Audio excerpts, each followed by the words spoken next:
ओम नमः शिवाय गुरुजी। गुरुजी, मेरा एक सवाल है कि जैसे हम लोग घर में आपके बताए हुए आपके जो ऑडियो चलाते हैं तो उसके बाद हम लोग घर में चलाने के बाद छोड़ देते हैं मोबाइल पे और घर के सभी प्रकार के कार्य करते हैं। उसमें बर्तन मांजना भी, मतलब जो भी घर के जनरली वर्क होते हैं वो सारे हम लोग करते हैं। तो क्या उसके लिए हमें एक अलग से हम टाइम तो दे ही नहीं पाते हैं बैठ के कि हम उसे सुने या इस तरह से? तो सोचते हैं कि सुबह से चल जाते हैं 5-6 बजे से और 11-12 बजे तक वो चलते रहते हैं। तो उसमें हमें ऐसा तो नहीं है उसमें कोई प्रॉब्लम हो कुछ, क्योंकि हर तरह के कार्य होते हैं घर में। तो क्या क्या उसमें क्या मंत्र होते हैं? जैसे कनक कनक धारा स्रोत होता है और विष्णु सहस्त्रनाम है, विष्णु और शिव सहस्त्रनाम है, और एक गायत्री वो है श्री सूक्तम का है। तो वो सब हम चलाते हैं कंटिन्यू ना। तो उसमें कोई ऐसी बात तो नहीं होती कि हम लोग घर के अन्य काम करते हैं उस समय शौच भी जाते ही हैं, हम लोग स्नान भी करते ही हैं, कपड़े भी धुलते हैं, बर्तन खाना देना, बच्चे भी बीच बीच में बोलते रहते हैं। तो इससे कोई फर्क तो नहीं पड़ता है जैसे कुछ प्रभाव गलत प्रभाव हो इस तरह से? तो प्लीज़ बताएं तो फिर हम उसी तरह से उसी चीज़ को चलाएंगे हम। इसमें कोई दोष नहीं है, क्योंकि ये घर की एक तरह से शुद्धि करेगा और जो मंत्रोच्चारण हो रहा है वो उस पूरे एनवायरनमेंट को, उस पूरे वातावरण को दिव्य, पवित्र और अच्छा बनाता है। और वहाँ जो सकारात्मक ऊर्जाएं हैं वो उस पूरे स्थान के प्रति, उन लोगों के प्रति, उन जातकों के प्रति आकर्षित होती हैं। तो टोटलिटी में लाभ ही प्राप्त होता है, इसकी कोई हानि ऐसी विशेष नहीं है। कम से कम उल्टे सीधे गाने बजने से या फालतू की चीज़ें होने से तो बेहतर ही है। लेकिन जब आप इसको पूजा करते हैं, ये तो हुआ स्थान शुद्धि और वाइब्रेशंस के लिए, कि जो आपको टोटलिटी में सारी चीज़ों को बेहतर कर रहा है। लेकिन जब आप करन्यास के साथ, अगन्यास के साथ, संकल्प के साथ, विनियोग के साथ, बाकी चीज़ों के साथ आसन पर बैठ करके प्रॉपरली पूजा करते हैं, तब वो डिफरेंट ढंग से एनर्जी काम शुरू करती हैं। नुकसान इसका भी कुछ नहीं है, ये भी 60%, 70%, 80% तक लाभ देता है। तो कोई इसमें दोष नहीं है, आप करते रह सकते। प्रणाम गुरुजी। गुरुजी, मेरी एक सहेली है लता गौतम, जो आज नैनीताल ज़िले में लेक्चरर, इतिहास की लेक्चरर है वो। तो उसको वो काफ़ी दिनों से परेशान चल रही थी, हर बात मुझसे शेयर करती थी। तो मैंने उसको ऐसे ही अगस्त लास्ट में मैंने उसे 2 दीपक जलाने के लिए बताया, एक घी का और तेल का, और साथ में कुछ श्री सूक्तम का पाठ और कुछ उपाय, और आपका चैनल भी साथ में बताया कि आप इस चैनल को देखें। और उसने वो सारे उपाय और वो सारी चीज़ें उसने करी, और आज वो इतनी खुश है कि बता नहीं सकती। हर समय जब भी हमारी बात होती है तभी सिर्फ आपके और आपके बारे में बात होती है। और उसकी बहन जो डिप्रेशन में चली गई थी, दीपा गौतम, उसने भी सारी चीज़ें आपकी बताई हुई की, जिससे आज वो बहुत खुश है। और आज आपके चैनल को देख देख करके जितने भी उपाय हैं सारे कर रही हैं, और उनके घर का वातावरण, उनके परिवार में जो कुछ भी परेशानियां थी सारी दूर हो गई हैं। धन्यवाद गुरुजी। हम तो ये भी चाह रहे हैं कि आप हम मतलब जैसे दुनिया में जितने भी लोग बैठे हैं, आप कभी चाहे हमसे मिलने भी मत आना। उन लोग पता नहीं मिलने जाएंगे 10-20 रुपये ना मांग लें इनसे, या पता नहीं गुरुजी क्या करते होंगे, जैसे सब जगह चल रहा है सिलसिला। कभी मिलने भी मत आना, अपने घर पे जिंदगी भर अपने ही उपाय करते जाना, और जब जीवन में अच्छा होता जाए तो किसी दूसरे को बताते जाना। ये दिए से दिया जलाते जाना। किसी और के घर में खुशी हो गई, कोई और खुश हो गया, हुआ तो परमात्मा से ही ना वो। कोई मैंने ये तो कहा नहीं कि आप जो है आर्यम चालीसा बजाओ या कोई ऐसा तो कुछ नहीं है ना, बात तो भगवान की बता रहा हूँ। तो वो जब हम उसको करते हैं उससे जीवन हमारा बदलता है। और हम ये भी नहीं कह रहे क्योंकि हमारे यहाँ से खरीदोगे दिया तो ये आपको फायदा होगा, हमारे यहाँ से काजल लगा के घूमोगे तो दुनिया तुम्हारी तरफ देखेगी।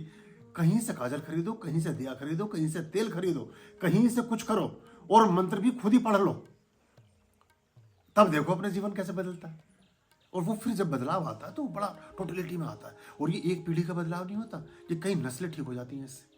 अगर आप जैसे एक मदर हैं और आपने 2-4 साल उपाय किए और आप कन्विंस हो गई, और आपके देखा देखी आपके बच्चे भी सब देखे जा रहे हैं, और आप धीरे धीरे आपके अंदर ये चीज़ हो गई कि मैंने 30 साल तक ये किया, 40 साल तक ये किया, लेकिन 4 सालों में ही मेरा जीवन परिवर्तित हुआ, और इन उपायों की वजह से हुआ जो गुरुजी ने बताई या जो हमने सीखे समझे जाने, उन उपायों से हुआ। तो अब ये सारी चीज़ें अपने बच्चों को एक विद्या, एक गुण, एक ऐसी वसीयत के रूप में देकर जाओगे कि जिससे उस पीढ़ी को भी आपने ठीक कर दिया, फिर वो अपनी पीढ़ी को देकर जाएगी।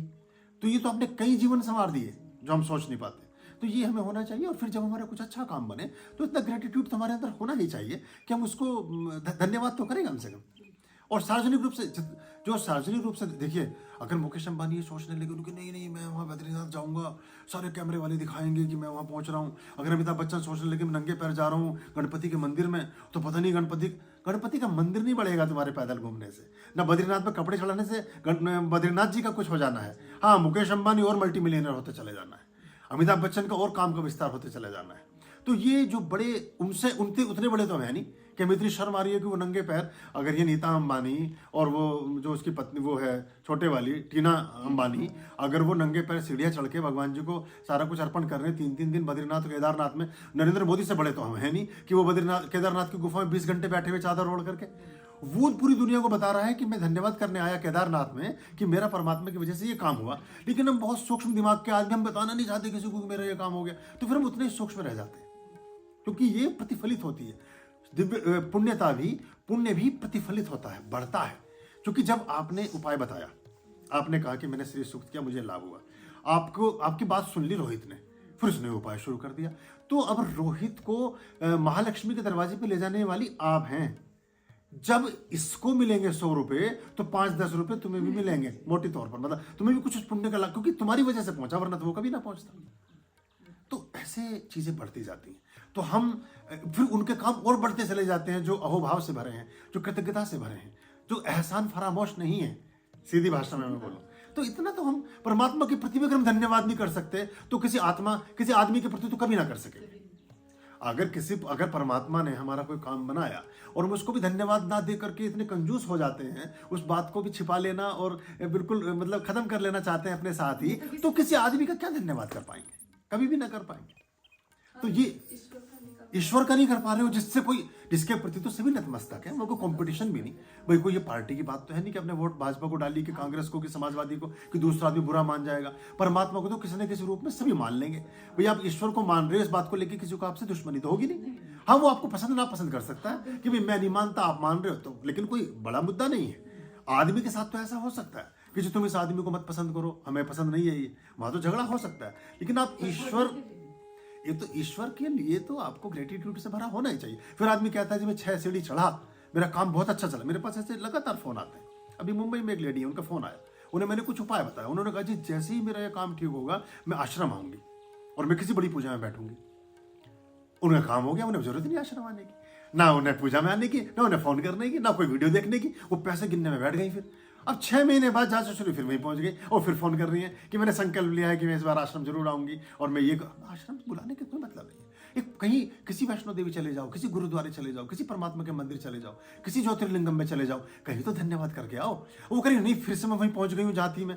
अब ये एक बार तो आपको कुएं में से निकाल लिया, रोज रोज जाके गिरोगे तो यही काम थोड़ी है गुरु जी का कि रस्सी लिए बैठे हाथ में और 2-2 मिनट में जाके कुएं के मुंडेल पे बैठ जाएंगे। वो किस दिन को नीचे न गिरा ले उन्हीं को। ऐसे भी तो लोग हैं ना, लोगों की कमी नहीं है। हाँ, तो ये भी ध्यान रखना पड़ता है। तो ये हमें थोड़ा सा इतना कृतज्ञ होना चाहिए। हमने अपने जीवन में जो अनुभव किए, जो शास्त्र की विद्याएं देखी, वही तो आप लोगों को बांट रहे हैं। तो आप भी अगर इसको कहीं बांट रहे हैं और किसी को लाभ मिल रहा है तो बताना चाहिए, कहना चाहिए उसको। और इससे हमारे धर्म का ही विस्तार होता है। क्योंकि ऐसे लोग बहुत हैं जो ये बताने वाले हैं कि जो कुछ नहीं होता, इन चीज़ों में क्या रखा है, तुम किस ढकोसले में पड़ गए, तुमने कौन से गुरुजी पकड़ लिए, इन चीज़ों में क्या हो रहा है, हम तो 50 साल से कर रहे हैं, हमारी जो जिंदगी बीत गई, हमें तो कुछ नहीं हुआ। ऐसे लोग, ऐसा गीत गाने वाले लोग बहुत हैं। लेकिन जब तुम उन्हें खड़े होकर कहोगे कि तुम्हारा नहीं हुआ, तुम जानो, हमारा तो हो रहा है, ये हम जान रहे हैं, हमारा तो हो रहा है, हम जान रहे हैं। तो ये ऐसे चलता है।